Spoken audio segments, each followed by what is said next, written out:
తెలుగు ప్రజల ఆశా జ్యోతి, తెలుగు ప్రజల గుండె చప్పుడు, విశ్వవిఖ్యాత నట సార్వభౌమ తెలుగుదేశం పార్టీ వ్యవస్థాపకులు స్వర్గీయ నందమూరి తారక రామారావు 30వ వర్ధంతి వేడుకలు టీడీపీ పార్లమెంట్ అధ్యక్షుడు కనిగిరి శాసనసభ్యులు డాక్టర్ ముక్కు ఉగ్ర నరసింహారెడ్డి ఆధ్వర్యంలో ఘనంగా నిర్వహించారు. జిల్లా కనిగిరి నియోజకవర్గంలో అమరావతి గ్రౌండ్ నందు టీడీపీ వ్యవస్థాపకులు స్వర్గీయ నందమూరి తారక రామారావు 30వ వర్ధంతి వేడుకలు ఒంగోలు పార్లమెంట్ అధ్యక్షులు కనిగిరి శాసనసభ్యులు డాక్టర్ ముక్కు ఉగ్ర నరసింహారెడ్డి ఆధ్వర్యంలో టీడీపీ శ్రేణుల మధ్య ఎన్టీఆర్ వర్ధంతి వేడుకలు ఘనంగా నిర్వహించారు. ఈ కార్యక్రమంలో ముందుగా శాసనసభ్యులు డాక్టర్ ముక్కు ఉగ్ర నరసింహారెడ్డి స్వర్గీయ నందమూరి తారక రామారావు విగ్రహానికి పూలమాలలు వేసి నివాళులర్పించారు.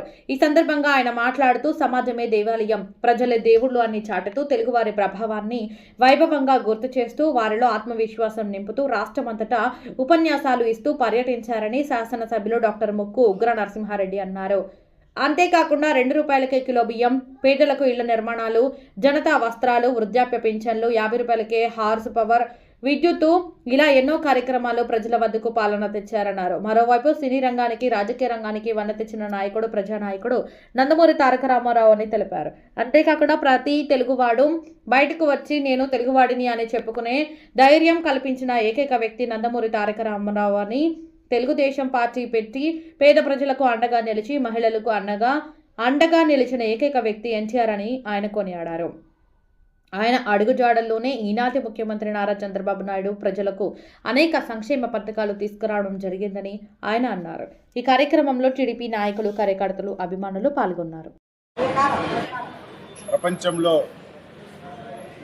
ఒక ప్రాంతీయ పార్టీ తరఫున ఆంధ్రప్రదేశ్లో సంచలనం సృష్టించిన విశ్వవిఖ్యాత నట సార్వభౌమ స్వర్గీయ నందమూరి తారక రామారావు గారిని ఈరోజు వర్ధంతి సందర్భంగా తెలుగుదేశం పార్టీ తరఫున కనిగిరి నియోజకవర్గంలో ఉగ్రనరసింహారెడ్డి తరఫున ఆధ్వర్యంలో ఘనంగా నివాళులర్పించడం జరిగింది.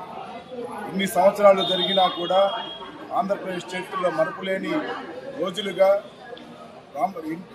నందమూరి తారక రామారావు గారి పాలన ఉంది అని అంటే ఆయన చేసిన సేవలు, ప్రజల పట్ల ఆయనకున్న శ్రద్ధ, ఇవన్నీ నిదర్శనమని ఈ సందర్భంగా తెలియజేస్తా ఉన్నాను.